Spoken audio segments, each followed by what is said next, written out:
ఇంకొక పక్క బోయ భాగ్యమ్మ, ఆ అమ్మాయి చూస్తే 2 కాళ్ళు లేవు, 5వ తరగతి చదువుకున్నది. కానీ ఇంట్లో అన్నలో వాళ్ళు ఉన్నారు కానీ అంతా పేదరికంలో ఉన్నారు. అందుకే ఆవిడ వేరే వాళ్ళపైన ఆధారపడాలి. కాబట్టి ఈరోజు ఈ ప్రభుత్వం 15,000 రూపాయలు నెలకు ఆవిడికి పింఛనిచ్చే పరిస్థితికి వచ్చాం. ఇంకో పక్క వేతనంతో పెంచు కింద ఇప్పుడే మహాలక్ష్మి గారు మాట్లాడారు. ఇంకో పక్కన దివ్యాంగురాలైనటువంటి ఇంకొక ఆడబిడ్డ కూడా పింఛన్లు ఇస్తున్నాం. ఈరోజు ఇవన్నీ చూసినప్పుడు నేనేదైతే ప్రతిపక్ష నేతగా ఏప్రిల్ 11వ తారీఖు వచ్చాను, కొంతమంది తమ్ముళ్ళకి జ్ఞాపకం ఉంటుంది, కనేకల్కి వచ్చాను. ఆ రోజు 11 వచ్చాను, మళ్ళీ ఈరోజు వచ్చాను. అయితే ఈరోజు మిమ్మల్ని అందరినీ చూసినప్పుడు ఆ రోజు 11వ తారీఖు వచ్చాను కాబట్టి మీరందరూ కలిసి 11 నెంబరే అపోజిషన్ పార్టీకి ఇచ్చే పరిస్థితికి వచ్చారు. ఇవన్నీ శాశ్వతంగా గుర్తుండే గుర్తులు. ఆ రోజు నేను ఒక మాట చెప్పాను మీ అందరికీ, కూటమిని గెలిపించండి, మీ పొలాలకు నీళ్లు తీసుకొస్తానని నేను చెప్పాను. మన గ్రామాలకు మంచి రోడ్లు వస్తాయని కూడా హామీ ఇచ్చాను. మన బిడ్డలకు ఉద్యోగాలు వస్తాయని కూడా చెప్పాను. అదే మరిగా భూ కబ్జాలు చేసే వాళ్ళ భరతం బట్టి మీ భూములకు రక్షణ ఇస్తానని చెప్పి కూడా చాలా స్పష్టంగా హామీ ఇచ్చాను. మళ్ళీ రాయలసీమ రాళ్లసీమ కాదు, రతనాల సీమగా చేసే బాధ్యత మాదని చాలా స్పష్టంగా హామీ ఇచ్చాను. ఆ ఉత్సాహమే ఈరోజు మీ అందరిలో బ్రహ్మాండమైన మెజారిటీ గెలిపించారు. 45 సంవత్సరాలుగా తెలుగుదేశం పార్టీ ఉంది. నేను కూడా రాజకీయాల్లో ఉన్నా, నేనేం కొత్త కాదు. కానీ ఎప్పుడూ లేనంత గెలుపు మీరు సాధించారంటే నిలబడిన ప్రతి ఒక్కరిని గెలిపించారు. 93% గెలిపించిన ఘనత, 57% ఓట్లేసి గెలిపించిన ఘనత మీకే దక్కిందని చెప్పి మరొక్కసారి మీ అందరికీ విజ్ఞప్తి చేస్తున్నా. అయితే ఒక ఆశయం కోసం, ఒక ఆలోచనతో మీరందరూ ఓట్లేశారు. అప్పటి వరకు దోపిడీ చేసిన ప్రభుత్వాన్ని ఇంటికి పంపించి మళ్ళీ మీ ఆశల్ని ఏ ప్రభుత్వం అయితే నెరవేరుస్తుందో ఆ ప్రభుత్వానికి పెత్తనం కట్టే పరిస్థితికి మీరందరూ వచ్చారు. నాకెప్పుడో అనంతపూర్ జిల్లా అంటే ఒక ప్రత్యేకమైన అభిమానం. అనంతపూర్ జిల్లాలో రాయదుర్గ్ అంటే ఇంకా ఎక్కువ అభిమానం ఉండే నియోజకవర్గం. దీనికి కారణం అనంతపూర్ జిల్లానే వెనుకబడిన జిల్లా, రాయదుర్గం అయితే ఇంకా బాగా వెనుకబడిపోయిన ప్రాంతం. ఇప్పుడే ఎమ్మెల్యే చెప్పాడు, దేశంలోనే ఇలాంటి ప్రదేశం ఉండదు. ఒక స్థాయిలో అయితే నేను ముఖ్యమంత్రి 14లో ఈ యొక్క రాయదుర్గ ప్రాంతంలో ఎడారిగా మారిపోతుందంటే ఎడారిగా మారిపోకుండా ఉండడానికి ఏం చేయాలనో అలాంటి కార్యక్రమాలు చేపట్టాను. ఇప్పుడు కూడా ఇప్పుడే చెప్పాడు, మళ్ళీ కొన్ని ప్రాంతాల్లో ఎడారి సూచనలు ఉన్నాయని చెప్పారు. నేను ఒకటే చెప్తున్నా, ఎడారి కానీయను, ఈ రాయదుర్గని అన్ని విధాలా ఆదుకొని మీ జీవితాల్లో వెలుగు తీసుకొచ్చే బాధ్యత మేము తీసుకుంటామని చెప్పి కూడా నేను మీకు తెలియజేస్తున్నా. అందుకని ఆ రోజే మొత్తం మీరు చూస్తే ఒక్క అంద్రి నీవా పైన 4,500 కోట్లు ఖర్చు పెట్టాం.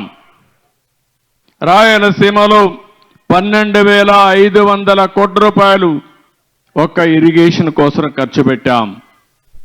ఏదే జీడిపల్లి భైరవాని తెప్ప ఎత్తిపోతల పథకానికి 968 కోట్ల రూపాయలు మంజూరు చేసి 35% పనులు కూడా పూర్తి చేశాం.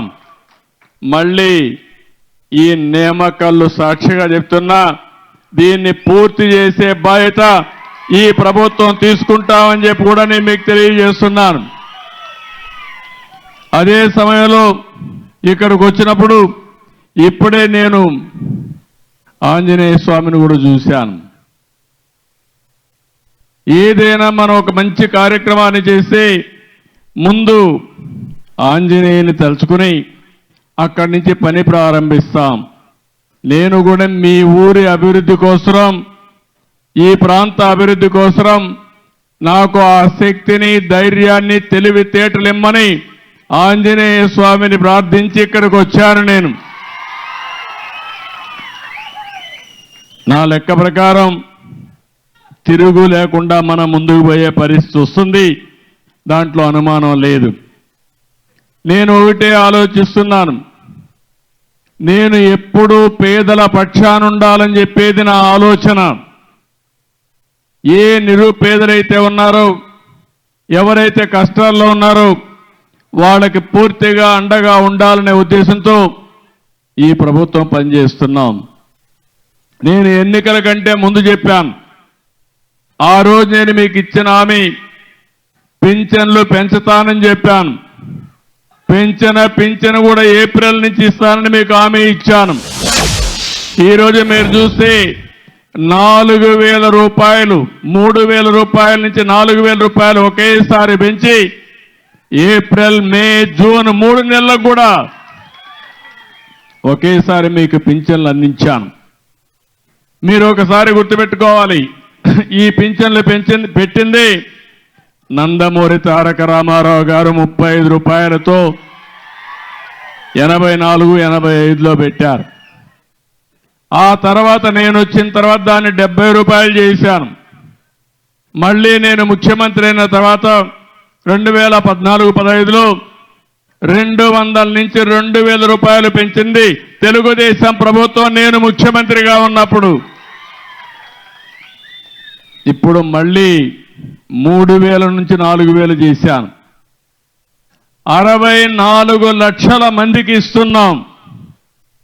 5 నెలల్లో మీరు చూస్తే 18,000 కోట్ల రూపాయలు ఈ విధంగా పేదవాళ్ళకి ఇచ్చామంటే నాకు అనిపిస్తుంది నా జీవితం ధన్యమైందని చెప్పి కూడా నేను మీకు తెలియజేస్తున్నా. పేదవాళ్ళకు న్యాయం చేశాను కాబట్టి 64 లక్షల మందికి 2,709 కోట్ల రూపాయలు నెలకిస్తున్నాం. ఇది చూస్తే 33,099 కోట్ల రూపాయలు సంవత్సరానికి ఒక్క పింఛన్ల మీద ఖర్చు పెట్టే ఏకైక ప్రభుత్వం భారతదేశంలో ఎన్డీఏ ప్రభుత్వం, రాష్ట్ర ప్రభుత్వం అని చెప్పి కూడా నేను మీకు తెలియజేస్తున్నా. ఇంకో పక్కన మీరు చూస్తే ఓసారి ఇక్కడ మీరున్నారు, పక్కన కర్ణాటకకి వెళ్తారు. మళ్ళీ ఒక నెల మీరు పింఛన్ తీసుకోకపోతే ఆ పింఛన్ క్యాన్సిల్ అయిపోతుంది. కానీ నేను ఈరోజు ఆలోచించింది, ఒక నెల తీసుకోకపోయినా, 2 నెలలు తీసుకోకపోయినా, 3వ నెలలో 3 నెలల పింఛను మీకు ఇచ్చే ఏర్పాటు చేశానని చెప్పి కూడా నేను మీకు తెలియజేస్తున్నాను. దీనిపైన ఈరోజు మీరు చూస్తే దగ్గర 17 కోట్ల రూపాయలు అదనంగా దీనికి ఇచ్చే పరిస్థితికి వచ్చాం. ఇంకో పక్క 21,788 మంది మామూలుగా ఈ ప్రభుత్వం లేకపోతే నష్టపోయేవారు, వారందరికీ నెలకిస్తాం, రాబోయే రోజుల్లో కూడా ఇస్తాం. ఎవరైనా సరే మగవాళ్ళు చనిపోతే ఆ ఇల్లు అనాథ కాకూడదని భార్యకు ఇమ్మీడియట్ గా పింఛన్ ఇచ్చే ఏర్పాటు చేశాను. ఆటోమేటిక్ గా మీకు వస్తుందని చెప్పి కూడా నేను మీకు తెలియజేస్తున్నాను. ఈరోజు అనంతపురం జిల్లాలో 2,84,069 మందికి పింఛన్లు వస్తున్నాయి. బొమ్మన్హల్లో 6,449 మందికి 2,82,00,000 ఇస్తున్నాం. నిమ్మకల్గమలో 306 మందికి 13,85,000 నెలకు పింఛన్లు ఇచ్చే పరిస్థితి తీసుకొచ్చాం. ఇలాంటి కార్యక్రమాలు చేసి ఎక్కడికక్కడ మీరు ఒక్కసారి చూస్తే ఎక్కడా దేశంలో మరిగి ఇవ్వడం లేదు. దగ్గర 4,000, 6,000, 10,000, 15,000 రూపాయలు వాళ్ళకుండే సమస్యను బట్టి పేదవాళ్లకు సహాయం చేసే ప్రభుత్వం ఈ ఎన్డీఏ ప్రభుత్వం అని చెప్పి కూడా నేను మీకు తెలియజేస్తున్నా. మీరు ఇక్కడ ఉన్నారు, పక్క రాష్ట్రం కొద్దిగా బార్డర్కి వెళ్తే కర్ణాటక వస్తుంది. మీరందరూ కూడా కన్నడలోనే మాట్లాడుతున్నారు. ఈరోజు మీరు ఒక్కసారి చూసినప్పుడు కర్ణాటకలో 1200 ఇస్తారు, నేను ఇచ్చేది 4000 రూపాయలు ప్రారంభమే. పక్కన బార్డర్ దాటితే 1200. మీకు ఈ వ్యత్యాసం కనపడతా ఉందా లేదా అని మిమ్మల్ని అడుగుతున్నా. ఈరోజు కేరళలో 1600, ఒరిస్సాలో 700, తెలంగాణలో 2016, మధ్యప్రదేశ్ ఉత్తరప్రదేశ్లో వెస్ట్ బెంగాల్లో 1000 రూపాయలే. అంటే పేదల పట్ల ఏ విధంగా ఆలోచిస్తున్నాం? 64 లక్షల కుటుంబాలని మీరు ఉద్యోగంలో ఉంటే ఏ విధంగా జీతం వస్తుందో మొదటి తారీఖున మీ ఇంటికి వచ్చి మళ్ళా మీకు ఆ పింఛన్ ఇచ్చిన తర్వాత నేను రాబోయే రోజుల్లో మళ్ళా మీకు ఫోన్ చేస్తా. ఎవరైనా కానీ ఎక్కడైనా ఆలసత్వం వహిస్తే వాళ్ళపైన చర్య తీసుకోవాలని ఆలోచన చెప్తున్నాను. నేను ఒక పవిత్రమైన భావంతో, పవిత్రమైన ఉద్దేశంతో మీకు పింఛన్ ఇచ్చినప్పుడు దాన్ని సక్రమంగా మీకు అందజేసి మీకు న్యాయం చేసే బాధ్యత ఈ అధికార యంత్రాంగానికి అప్పచెప్పానని చెప్పి కూడా నేను మీకు తెలియజేస్తున్నా. ఒక్క పైసా అవినీతి ఉండదు. ఎక్కడో సచివాలయంలో కూర్చోవడం కాదు, రచ్చబండ మీద కూర్చోవడం కాదు, నేరుగా మీ ఇంటికి రావాలి, మిమ్మల్ని ఆప్యాయంగా పలకరించాలి, మీకు ఇవ్వాల్సిన డబ్బులు మీకు ఇచ్చి, నేను అందుకే ఒక కార్యక్రమం పెట్టాను, పేదల సేవలో అన్నాను. అంటే ఉద్దేశం ఏంటంటే ప్రతి నెల మొదటి తారీఖున ప్రతి ఒక్కరూ ఆలోచించాల్సింది ఈ పేదవాళ్ళ గురించి ఆలోచించాలి. వాళ్ళు ఆలోచించడం అంటే వారి ఇంటికి వచ్చి వారి కష్టాలు చూస్తే వాడు పడే కష్టాలు మనకు అర్థమవుతాయి. దానివల్ల ఇంకా బాగా చేసే అవకాశం వస్తుందని చెప్పి కూడా నేను మీకు తెలియజేస్తున్నా. అందుకని ఇలాంటి పవిత్రమైన కార్యక్రమానికి శ్రీకారం చుట్టాం. ఈరోజు నేను ఒకటే మీ అందరికీ విజ్ఞప్తి చేస్తున్నాను. నేను కష్టపడేది మీకోసం. నేను ఎన్నికల కంటే ముందు ఒక మాట చెప్పాను, పేదవాళ్లకు న్యాయం చేస్తాను, కష్టపడి సంపాదిస్తాం. కష్టపడి సంపాదన చేయాలంటే అభివృద్ధి జరగాలి, సంపద సృష్టించాలి, దానివల్ల ఆదాయం పెరుగుతుంది. పెరిగిన ఆదాయాన్ని మళ్ళీ ఈ పేదవాళ్ళకు ఖర్చు పెట్టడానికి నేను నిరంతరం శ్రద్ధగా ఉంటాను, నిరంతరం శ్రమిస్తానని చెప్పి మరొక్కసారి మీ అందరికీ హామీ ఇస్తున్నా. ఇది ప్రారంభం మాత్రం. ఇలాంటి కార్యక్రమాలు ఇంకా ఎక్కువ చేయాల్సిన అవసరం ఉంది. మనస్సుంది, కానీ సమస్యలు కూడా బోలెడన్ని సమస్యలు ఉన్నాయి. నేను 4వసారి ముఖ్యమంత్రిని. సమైక్య ఆంధ్రప్రదేశ్లోనే ఎవరూ లేనంత కాలం నన్ను ముఖ్యమంత్రిగా పెట్టిన ఘనత మీదే. అప్పటి నుంచి మీరు చూస్తున్నారు, ఏదైనా అభివృద్ధి జరిగిందంటే దానికి చిరునామా తెలుగుదేశం ప్రభుత్వం. దాన్ని ప్రారంభించిన నాయకుడు నందమూరి తారక రామారావు గారని చెప్పి కూడా నేను మీకు తెలియజేస్తున్నా. ఈరోజు ప్రభుత్వంలో అన్ని వ్యవస్థలు నిర్వీర్యమైపోయినాయి. విధ్వంస పాలన అయ్యే పరిస్థితి వచ్చింది. తవ్విన కొద్దీ తప్పులున్నాయి, ఎక్కడ చూసినా అప్పులైపోయినాయి. వాళ్ళు చేసిన పాపాలన్నీ బయటపడుతున్నాయి. 10 లక్షల కోట్ల రూపాయలు అప్పు చేశారు. మన ఊర్లో కూడా ఎవరైనా సరే తల్లిదండ్రులు కొంత ఆస్తి ఇస్తే ఆ ఆస్తిని కాపాడకుండా ఊరూరు తిరిగి అప్పులు చేసి ఎక్కడికక్కడ తాగడానికి తిరగడానికి ఖర్చు పెట్టేస్తే ఆ కుటుంబం ఎట్లయితే నష్టపోతుందో అదేవిధంగా ఈరోజు రాష్ట్రం కూడా ఉంది. ఇష్టానుసారంగా అప్పులు చేశారు, ఎన్ని పాపాలు చేయాలన్నీ చేశారు, ఎక్కడికక్కడ అవినీతి కార్యక్రమాలు చేశారు. కడాన రాష్ట్రం అయితే దివాలా తీసి ఈ నెల జీతాలు ఇస్తామా లేదని భయపడే పరిస్థితి వచ్చింది. ఇంత మును పాలనలో మీరు చూశారు, నెలవారీగా జీతాలు ఇచ్చేవారు కాదు, ఎక్కడెక్కడో అప్పులు తెచ్చేవాళ్ళు. కడాన మద్యపానాన్ని కూడా మద్యపాన నిషేధం అని చెప్పిన పెద్ద మనుషులు దాన్ని కూడా తాకట్టు పెట్టి 25 సంవత్సరాలు తాకట్టు పెట్టి డబ్బులు తెచ్చి ఖర్చు పెట్టేశారు. కడాన ఎంఆర్ఓ ఆఫీసుల్ని హాస్పిటల్ కూడా తాకట్టు పెట్టి అప్పు తీసుకొచ్చే పరిస్థితికి వచ్చారు. ఇలాంటి చాలా దుర్మార్గమైన కార్యక్రమాలు చేసే పరిస్థితికి వచ్చారు. అందుకే నేను ఒకటే చెప్పాను, ఆ రోజు నేను చెప్పింది ఇవన్నీ కూడా సిస్టమేటిక్ గా చేసి నాకుండే అనుభవంతో మళ్ళీ రాష్ట్రాన్ని గట్టెక్కిస్తానని చెప్పా. 6 నెలలుగా నిరంతరం పనిచేశాం. ఈరోజు నేను ధైర్యంగా చెప్పగలుగుతున్నా, ఇప్పుడిప్పుడే ఒక్కొక్క స్టెప్పే ముందుకు వచ్చే పరిస్థితికి వచ్చాం. అయితే నేను ఒక మాట చెప్పాను, అన్నీ జరిగే వరకు వెయిట్ చేయలేం కాబట్టి ఎప్పటికప్పుడు కార్యక్రమాలు చేయాలని సంక్షేమ కార్యక్రమాలకు నాంది పలికాం.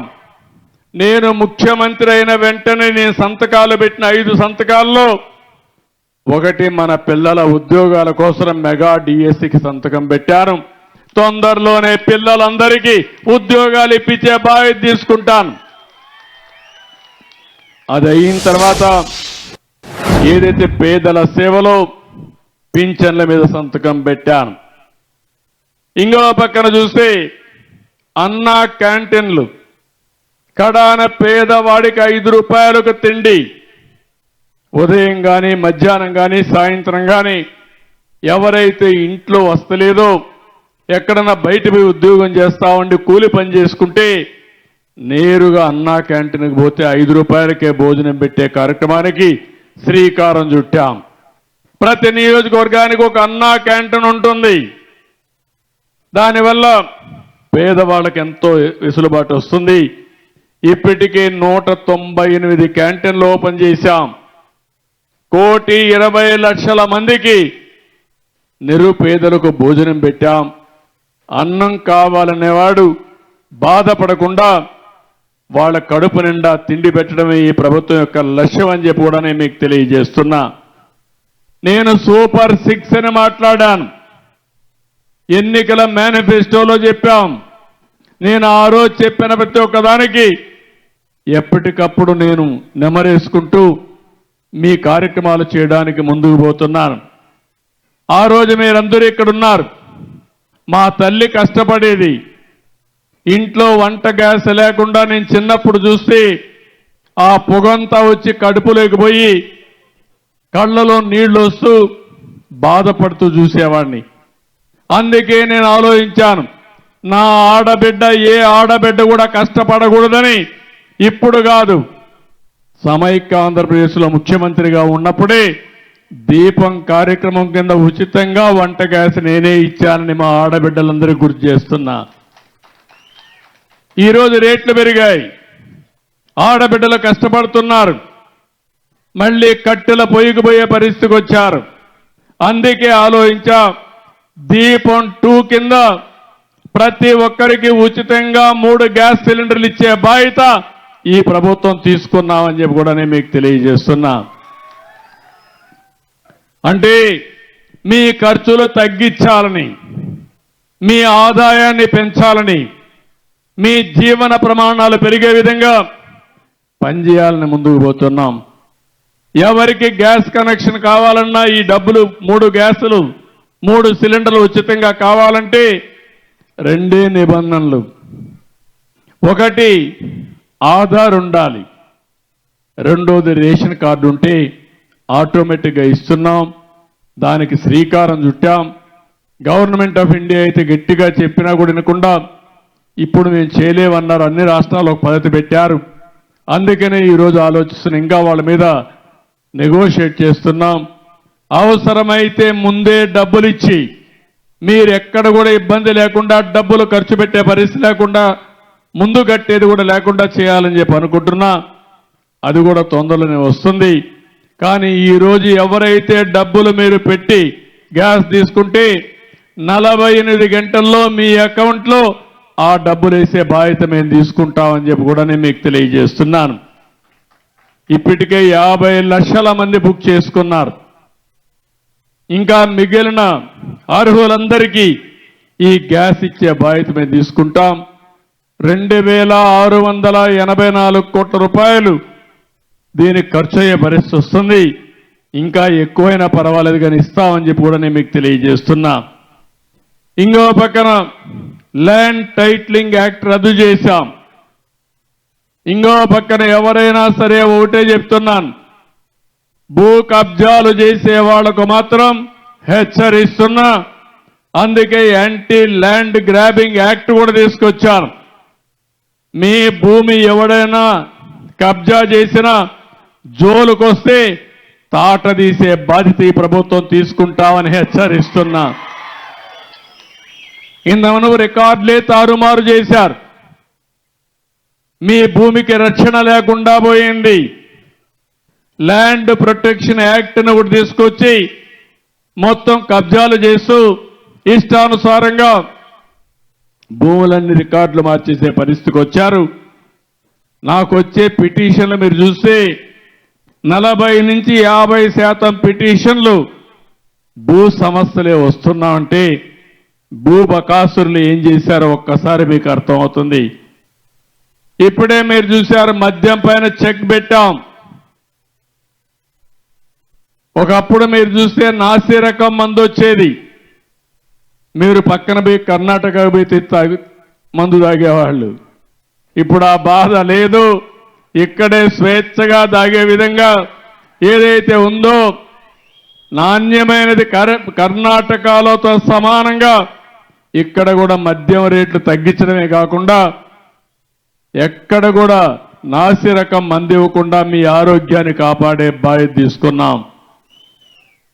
ఈరోజు మనం చేయగలిగామంటే ఆ రోజు చేయలేకపోయారంటే దీనికి కారణం లాలూచి చేశారు. మద్యం తయారీ దగ్గర నుంచి ఎక్కడైనా షాపులో అమ్ముకునే వరకు వాళ్ళ మనుషుల్ని పెట్టి వచ్చిందంతా దోచుకున్నారు. సొంత ఖజానాకు పోయింది. ఇప్పుడు మీకందరికి కూడా మద్యం ధరలు రేషనలైజ్ చేయడమే కాకుండా నాణ్యమైన మద్యం ఇచ్చి ఈరోజు మీరు ఒకసారి చూస్తే ప్రభుత్వ ఆదాయానికి కూడా పెరిగే పరిస్థితి వచ్చింది. ఆ ఆదాయం వస్తే మళ్ళీ ఈ సంక్షేమ కార్యక్రమాలకే ఉపయోగపడతాయని చెప్పి కూడా నేను మీకు తెలియజేస్తున్నాను. మద్యం దోపిడీకి అడ్డుకట్టేశాం. నేను ఇంకొక మాట కూడా చెప్తున్నాను, ఎవరైనా సరే ఎక్కడైనా బెల్ట్ షాపులు పెడితే మాత్రం నేను కూడా బెల్ట్ తీయాల్సి వస్తుంది, జాగ్రత్తగా ఉండమని హెచ్చరిస్తున్నా. నేను చాలా స్పష్టంగా ఉన్నాను, మద్యం జోలికి ఎవరు రాకూడదు. ఎవరైతే షాపులు తీసుకున్నారో వాళ్ళు అమ్ముకోవడం తప్ప ఏ నాయకుడు కానీ ఏ దందాలు చేసేవాళ్ళు కానీ అందులో ఇన్వాల్వ్ అయితే మాత్రం నేను ఎవరిని వదిలిపెట్టనని చెప్పి మరొక్కసారి హెచ్చరిస్తున్నా. ఇంకో పక్కన ఈరోజు మీరు చూస్తే ఇసుక ప్రకృతి ఇచ్చిన వరం మనకది. వర్షాలు పడతాయి, వాగుల్లో వంకల్లో నదుల్లో ఇసుక ఫార్మ్ అవుతుంది.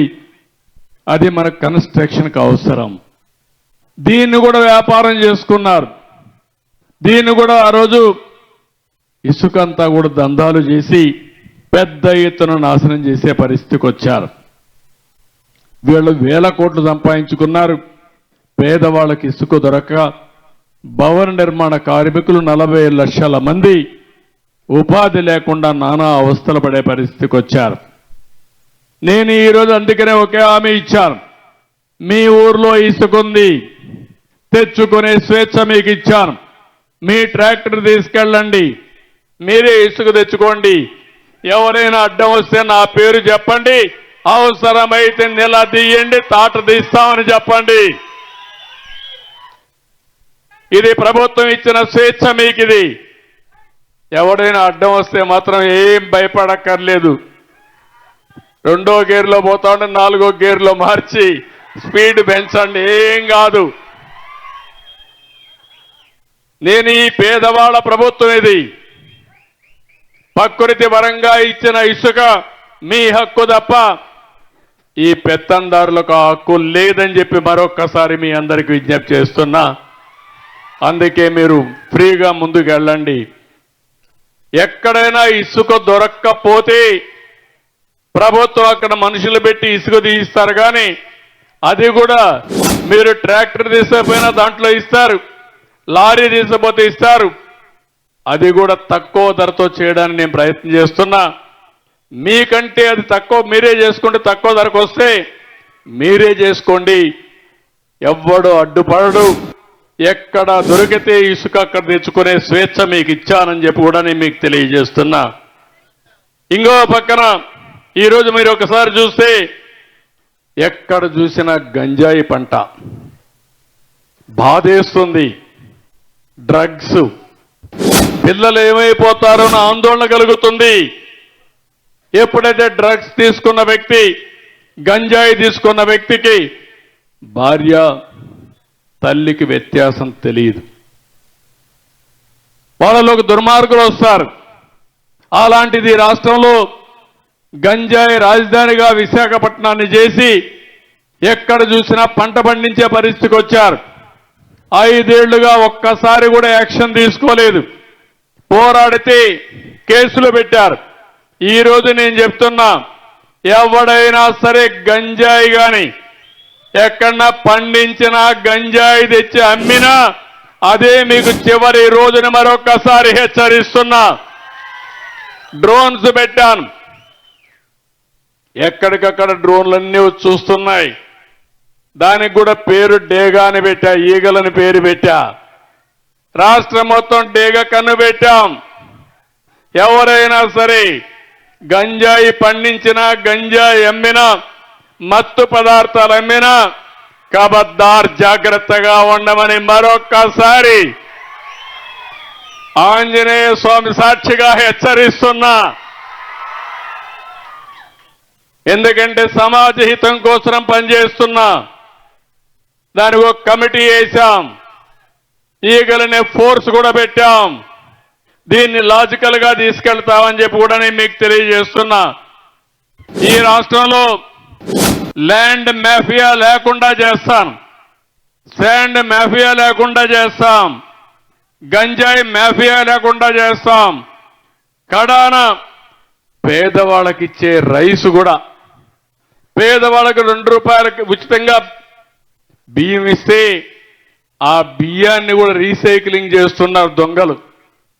దాన్ని కూడా మీకు చౌకగా 10 రూపాయలు ఇచ్చేసి 6 రూపాయలు 7 రూపాయలు మీకు ఇచ్చి ఆ బియ్యం తీసుకుపోయి విదేశాలకు అమ్ముకునే పరిస్థితికి వచ్చారు దుర్మార్గులు. నేను అందుకే చెప్తున్నా, ఎవరైతే రీసైక్లింగ్ చేస్తున్నారో మిమ్మల్ని కూడా హెచ్చరిస్తున్నా, వదిలిపెట్టం జాగ్రత్తగా ఉండమని హెచ్చరిస్తున్నానని చెప్పి కూడా నేను మీకు తెలియజేస్తున్నా. పేదవాళ్ళు కొంతమంది ఆ బియ్యం తినే అలవాటు లేదు కాబట్టి పోతే పోయిందని మీరు అనుకుంటున్నారు, కానీ కొంతమంది దుర్మార్గులు తయారవుతున్నారు. దీనిపైన కూడా ఆలోచిస్తున్నా.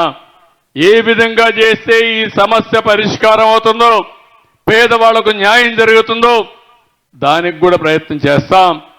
ఎక్కడ చూసినా మాఫియాల రాజ్యంగా తయారైపోయింది. దోపిడీ రాజ్యంగా ముందుకు పోయారు. ఇవన్నీ ప్రక్షాళన చేయడానికి కొంత సమయం పడతా ఉంది. ఇంకో పక్కన చెత్త మీద పన్నేశారు. 83 లక్షల మెట్రిక్ టన్నులు చెత్తంతా పేరకపోయింది. గ్రామాల్లో మీరు చూస్తే ఎక్కడికక్కడ చెత్తంతా రోడ్డు మీద వేసే పరిస్థితికి వచ్చారు. నేను అప్పట్లోనే దగ్గర 10,000 12,000 వేస్ట్ కాంపోస్ట్ అని షెడ్లు కట్టి అక్కడ ఎరువులు తయారు చేసి మళ్ళా పొలాలకు పంపించడం, సీసాలు ఇవన్నీ ఉంటే రీసైక్లింగ్ పంపించే ఏర్పాటు చేశాం. అవన్నీ మళ్ళీ పరిశుభ్రమైన గ్రామాలు చేస్తాం. ఎక్కడికక్కడ ఏ గ్రామం చూసినా ఒక పరిశుద్ధమైన గ్రామంగా, క్లీన్ విలేజ్గా తయారు చేసే బాధ్యత ఈ ప్రభుత్వం తీసుకుంటాం. ఈరోజు నీ గ్రామానికి వస్తే మెజారిటీ అంతా కూడా బీసీలే. ఎప్పుడు బీసీలంటే తెలుగుదేశం పార్టీ. ఇప్పుడే కాదు, మొట్టమొదటి నుంచి కూడా ఎన్టీ రామారావు గారు పార్టీ పెట్టినప్పటి నుంచి పార్టీని ఆదరించింది ఇక్కడుండే బీసీలే. అందుకే నేను ఎన్నికల్లో కూడా చెప్పాను, బీసీలకు న్యాయం చేసే బాధ్యత తీసుకుంటామని చెప్పాం. చేతి వృత్తులున్నాయి, కుల వృత్తులున్నాయి, వ్యవసాయ పనులున్నాయి. చాలా మంది అయితే మిమ్మల్ని చూస్తే ఆ పనులన్నీ కూడా ఆధునీకరణలో మరుగైపోయి మీ జీవితాల్లో సమస్యలు వచ్చాయి.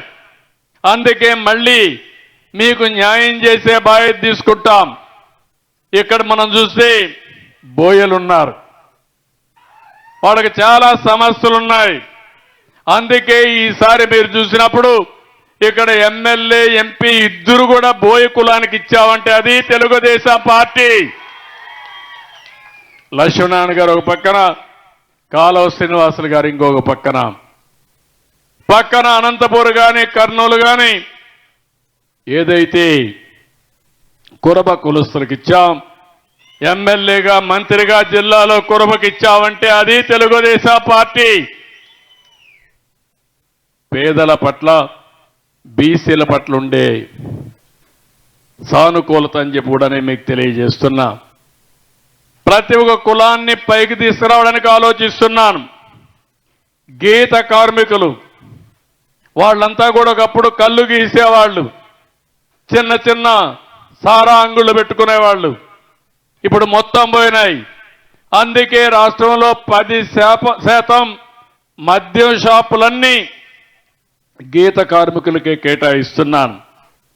అర్చకులు ఉన్నారు, చాలా ఇబ్బందుల్లో ఉన్నారు. అందుకే అర్చకులందరికీ 10,000 రూపాయల నుంచి 15,000 రూపాయలు జీతాలు పెంచాం. దేవాలయాల్లో నాయి బ్రాహ్మణులు పనిచేస్తారు, వాళ్ళకు 15,000 వచ్చేది, అది 25,000 రూపాయలు చేశాను. ధూప దీప నైవేద్యం కింద ఆలయాలకు ఆర్థిక సహాయం 5,000 నుంచి 10,000 రూపాయలకు చేశాం. చేనేత కార్మికులకు జీఎస్టీ ఎత్తివేశాం.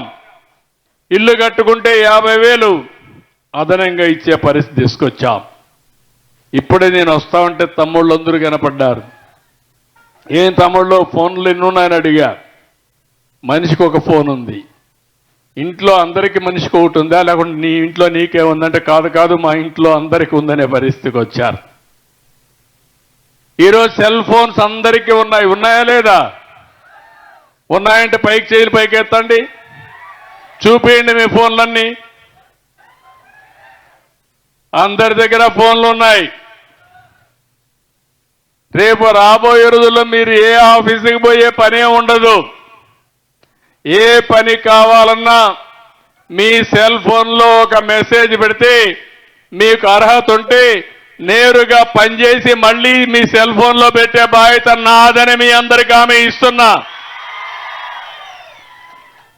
ఒక్క పని కాదు, రెవెన్యూలో పుట్టిన తేదీ డేట్ ఆఫ్ బర్త్ సర్టిఫికేట్ కావాలన్నా, లేకపోతే డెత్ సర్టిఫికేట్ కావాలన్నా, లేకపోతే క్యాస్ట్ సర్టిఫికేట్ కావాలన్నా, నేటివిటీ సర్టిఫికేట్ కావాలన్నా, ఏదైతే రెవెన్యూ తరపున కొన్ని ఉన్నాయి మనకు, ఏదైతే అడంగలని ఇలాంటివన్నీ కూడా ఇవ్వాలన్నా నేరుగా ఆఫీసుకు పోయే పని లేదు.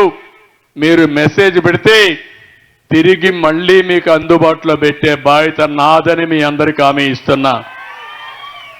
ఇదే కాకుండా దేవాలయాల్లో ఎక్కడైనా పూజకు పోవాలంటే ముందుగానే రిజర్వేషన్ చేసుకుని నేరుగా దేవుడు దర్శనం చేసుకొని రావడం, రూములు బుక్ చేసుకోవాలంటే చేసుకోవడం అన్నీ పెడతాం. పురపాలకులు కానీ పంచాయతీలో కానీ పౌర సేవలు ఏవైతే ఉన్నాయో అవన్నీ కూడా ఆన్లైన్లో పెట్టేస్తాం. దగ్గర 150 సేవలు, అల్టిమేట్గా అన్ని సర్వీసుల్ని నేను టెక్నాలజీ ఉపయోగించి క్లౌడ్లో పెట్టి ఎక్కడికక్కడ మీకు అన్నీ కూడా నేరుగా అందే పరిస్థితి వస్తుంది. ఈరోజు నేను 60 లక్షల మందికి పింఛన్లు ఇచ్చాను. ఈరోజు ఇక్కడికి వస్తే మీ కలెక్టర్ ఇప్పుడే చెప్పాడు 94-95% పూర్తయినాయని. ఎంతైనాయి? ఇప్పటి వరకు ఎంత ఇచ్చారు? 96%తో రాష్ట్రంలోని ఈ టైంలో నెంబర్ 1గా పెన్షన్లు ఇచ్చిన జిల్లా అనంతపురం జిల్లా. 3 నెలలు కూడా అనంతపురం జిల్లానే వస్తా ఉంది. నేను దారిలో వస్తా ఉంటే 2-3 ముసలమ్మలు కనపడిస్తే ఏమమ్మా నీకు పింఛన్ వస్తుందని అడిగా. తీసుకున్నావా తల్లి అన్నా. ఏం తల్లి ఎంత ఇచ్చారంటే తెలివిగా ఆ తల్లి 4 ఏళ్ళు చూపించి ఇంత ఇచ్చారయ్యా అనింది. నేను అడిగానప్పుడు ఎవరికైనా డబ్బులు ఇచ్చావా అన్నా. లేదు ఎవరు ఒక పైసా తీసుకోలేదు, నేరుగా మా ఇంటికి వచ్చి ఇచ్చారని చెప్పి ఆ తల్లి చెప్పిందంటే అది నా అభిమతం. దారిలో వస్తా ఉన్నాను కాబట్టి ఆవిడని అడిగాను. అందరినీ నేను అడగాలి. అందుకే మీ అందరికీ పింఛన్ తీసుకున్న 1 గంటలో ఫోన్ వస్తుంది. మీకు పింఛన్ ఇచ్చారా లేదా, ఇచ్చుంటే కరెక్ట్గా ఇచ్చారా, ఎవరన్నా లంచం తీసుకున్నారా అని అడిగి 60 లక్షల మందికి పింఛన్లు ఇవ్వడమే కాకుండా సక్రమంగా ఇచ్చారా లేదా నేరుగా తెలుసుకోవడానికి మీకు ఫోన్ చేస్తానని మీ అందరికీ హామీ ఇస్తున్నా. అప్పుడు ఎక్కడన్నా ఎవరైనా ఒక చిన్న కంప్లైంట్ వచ్చినా ఆ ఆఫీసర్ పైన యాక్షన్ తీసుకునే పరిస్థితికి వస్తుంది.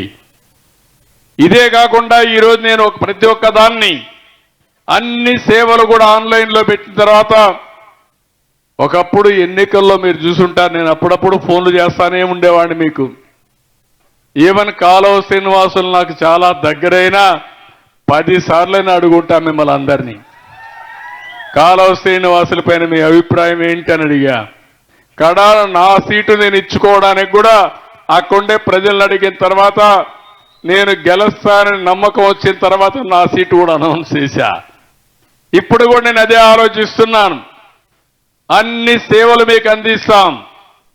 నేను ఫోన్ చేసి మళ్ళా మిమ్మల్ని అడుగుతాను.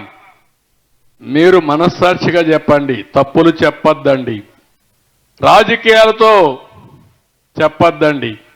మీరు రాజకీయంగా చెప్తే నేను పట్టుకోవడం కూడా నాకు చేతనవుతుంది.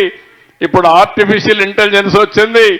నువ్వు మాట్లాడితే వాస్తవం మాట్లాడుతున్నావా రాజకీయం మాట్లాడుతున్నా కూడా తేల్చేస్తుంది. కాబట్టి ఆ బాధ కూడా లేదు. కాబట్టి నేను ఒకటే చెప్తున్నా, వాస్తవాలు నాకు చెప్పండి. నేను మెరుగైన సేవలు మీకు ఇవ్వడానికి అనునిత్యం పనిచేస్తానని మరొకసారి మీ అందరికీ హామీ ఇస్తున్నా. ఒకప్పుడు ఈ అవకాశం లేదు. ఒకప్పుడు కనుక్కోవాలంటే చాలా ఇబ్బందులు ఉండేటివి. ఇప్పుడు గంటల్లోనే కోట్ల మంది నుంచి ప్రజాభిప్రాయ సేకరణ చేసి సుపరిపాలన ఇచ్చే పరిస్థితికి వచ్చాం. ఈరోజు దగ్గర మీరు చూస్తే ధాన్యం సేకరిస్తున్నాం.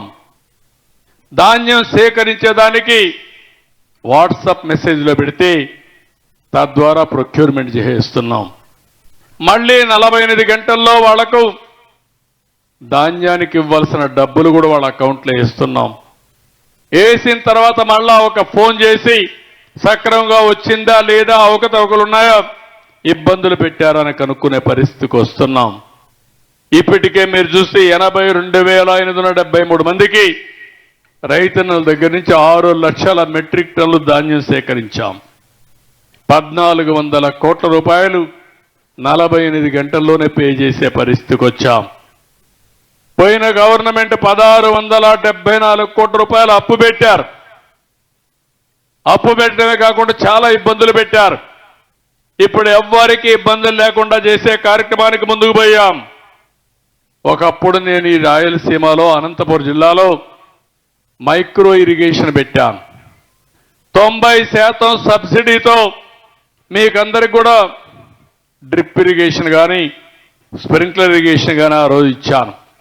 దానివల్ల పెద్ద ఎత్తున మనకు న్యాయం జరిగే పరిస్థితి వచ్చింది. ఈరోజు మళ్ళీ 90%తో అనంతపురంలో డ్రిప్ ఇరిగేషన్ ఇస్తాం మీ అందరికీ. అనంతపురం అంటే నాకు 10 ఎకరాలున్నా మీకు రేషన్ కార్డు ఇచ్చిన ఘనత తెలుగుదేశం పార్టీది. దానికి కారణం 10 ఎకరాలు ఉంది కానీ దాంట్లో ఆదాయం లేదు. ఒకప్పుడు మీరు చూస్తే పంట వేస్తే చేతికి వచ్చేది కాదు.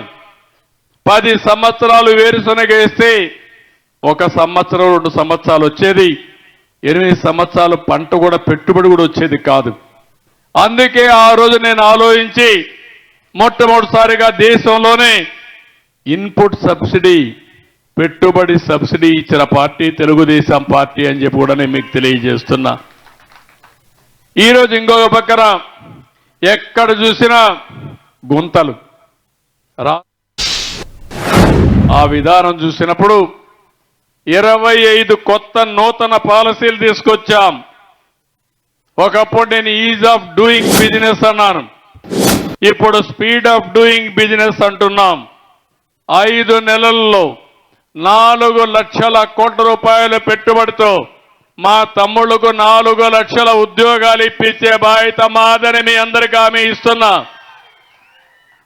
ఇంకో పక్క నేను ఆ రోజు మాట్లాడాను వర్క్ ఫ్రమ్ హోమ్ అని. మీ ఇంట్లో కూర్చొని నువ్వు పనిచేసే విధానానికి రూపకల్పన చేస్తానని ఇప్పటికే చాలా మందితో మాట్లాడాం. వాళ్ళు కూడా సుముఖంగా ఉన్నారు. కొన్ని గవర్నమెంట్ బిల్డింగ్లు ఉన్నాయి, అవి ఎందుకు ఉపయోగపడకుండా ఉన్నాయి, అవన్నీ కూడా ఆలోచిస్తున్నాను. అవన్నీ ఆలోచించి అక్కడ కూడా కంప్యూటర్లు పెట్టి మీకు దగ్గరుండే ప్లేస్లో పనిచేసే విధంగా నైబర్హుడ్ కాన్సెప్ట్ తీసుకొస్తున్నాం. మా తమ్ముళ్ళందరినీ కోరుతున్నా, సెల్ ఫోన్లు ఉంటే లాభం లేదు. ఆ సెల్ ఫోన్ ద్వారా మీరు నేర్చుకుని 10 రూపాయలు సంపాదించే మార్గం నేను నేర్పిస్తానని మా యువత అందరికీ పిలిపిస్తున్నా. రోజంతా తిరగడం కంటే 4 గంటలు పనిచేస్తే తల్లి తండ్రి గౌరవించే విధంగా మనం బతికే అవకాశాలు ఉన్నాయి. అవసరమైతే మీకు అందరికీ స్కిల్స్ నేర్పిస్తాను. కొంతమంది ఇంజనీరింగ్ చేశారు, కొంతమంది ఐటీఐ చేశారు, కొంతమంది డిగ్రీలు చేశారు. అలాంటి వాళ్ళందరూ మీ పరిసరాల్లోనే మీరు కూర్చొని పనిచేస్తే తద్వారా మీకు 10 రూపాయలు వస్తాయి. కొంతమంది ఆడబిడ్డలు ఉన్నారు, మీరు ఇంట్లో పని చేసుకుంటే పిల్లల్ని చూసుకుంటారు, చదువుకున్నారు కానీ ఉద్యోగానికి పోవాలంటే ఇంట్లో ఇబ్బందులు ఉంటాయి కాబట్టి పోలేకపోతున్నారు. ఇంట్లో పని చూసుకుంటూనే 5-6 గంటలు మీరు పని చేయగలిగితే తీరిక సమయంలో మీరు కూడా డబ్బులు సంపాదించుకునే మార్గం వస్తుంది. ఇలాంటివన్నిటికీ శ్రీకారం చుడతాం. నేను ఒకటే చెప్తున్నా, నేను ఎన్ని మంచి కార్యక్రమాలు చేయాలన్నా దానికి మీ సహకారం ఉంటేనే సాధ్యమవుతుంది. ఈ విషయం కూడా మీరు గుర్తుపెట్టుకోవాల్సిందిగా మిమ్మల్ని అందరినీ కోరుతున్నా. ఈ విధంగా మీరు ఒక కార్యక్రమం కాదు, ఎన్నో కార్యక్రమాలకు చూస్తున్నాను. రాయలసీమలో ఒక హార్టికల్చర్ హబ్గా తయారు చేస్తాం. పండ్ల తోటలు ఇప్పటికే వచ్చాయి. ఇప్పుడే మన మిత్రులు చెప్పారు, లక్ష్మణ చెప్పాడు, తాడిపత్రి నుంచి విదేశాలకి ఒక ట్రైన్ వేసి ఇక్కడి నుంచి ఒక్క బనానా ఎక్స్పోర్ట్ చేస్తున్నామంటే అది తెలుగుదేశం పార్టీ దూరదృష్టి అని చెప్పి నేను మీకు తెలియజేస్తున్నా. ఎప్పుడు కూడా పంటలు వస్తాయని ఆశ లేని జిల్లా, ఎడారిగా మారిపోతుందనుకున్న జిల్లా, సమైక్య ఆంధ్రప్రదేశ్లోని పేదరికంలో 2వ స్థానంలో ఉండే జిల్లా అనంతపురం జిల్లా ఒకప్పుడు. అలాంటి అనంతపురం జిల్లాలో కియా మోటార్స్ వచ్చింది. ఇంకో పక్కన మనం పండించిన పంటలు ప్రపంచమంతా వెళుతున్నాయి. దీనికి కారణం తెలుగుదేశం పార్టీ దూరదృష్టి, నీళ్లు తేవడం, హంద్రీ నీవా, హెచ్ఎల్సి లాంటివన్నీ కూడా తీసుకొచ్చి మనం ముందుకు పోయే పరిస్థితికి వచ్చాం. అయితే మీకు అందరికీ అనిపించవచ్చు, రాత్రి అన్ని పనులు అయిపోవు. మీకు మీ ఇంట్లో కూడా మీకు అనుభవం ఉంటుంది. సంకల్పం మంచిదైనా కొంత సమయం కూడా పడుతుంది. నా ఆలోచన ఒకటి, నేను మళ్ళీ ఒకసారి విజన్ 2047 తయారు చేస్తున్నాను. 20 ఏళ్లకు మునుపు హైదరాబాద్కి విజన్ 2020 ఇచ్చాను. ఇక్కడుండే యువతకు మీకు ఒక ఆలోచన ఉంటుంది. ఈరోజు దేశంలోనే నెంబర్ 1 నగరం ఏదంటే దానికి చిరునామాగా హైదరాబాద్ తయారైందంటే 25 ఏళ్లకు మునుపు నేను రూపకల్పన చేసిన నగరం అది. ఈరోజు అందుకనే 2047కి ఆంధ్రప్రదేశ్ రాష్ట్రం భారతదేశంలో నెంబర్ 1 రాష్ట్రంగా ఉంటుంది. దానికి శ్రీకారం చుడుతున్నాం, విజన్ తయారు చేస్తున్నాం. అందులో నేమకల్లు ఎక్కడుండాలి, మీ కుటుంబం ఎక్కడుండాలో కూడా మీరు ఆలోచించుకోవాలి. నేను విజన్ చెప్పినా, అభివృద్ధి చేస్తానని చెప్పినా అదేదో కొంతమందికి చేసేది కాదు. సమాజ హితం కోసం చేస్తున్నా, పేదరిక నిర్మూలన కోసం చేస్తున్నా, మన బిడ్డల భవిష్యత్తు కోసం చేస్తున్నా. ఈరోజు మన పిల్లల్ని బాగా చదివిస్తే ప్రపంచాన్ని శాసించే శక్తి, తెలివితేటలు మన పిల్లలకు ఉన్నాయి. ఇటీవల కాలంలో ఆ విషయం కూడా మాట్లాడుతున్నా. జనాభా తగ్గిపోతా ఉంది. ఒకప్పుడు ఒక ఇంట్లో ఎక్కువ మంది పిల్లలు ఉండేవాళ్ళు. ఇప్పుడు పిల్లల సంఖ్య కూడా తగ్గిపోయింది. ముసలి వాళ్ళ సంఖ్య పెరుగుతా ఉంది, పిల్లల సంఖ్య తగ్గుతా ఉంది.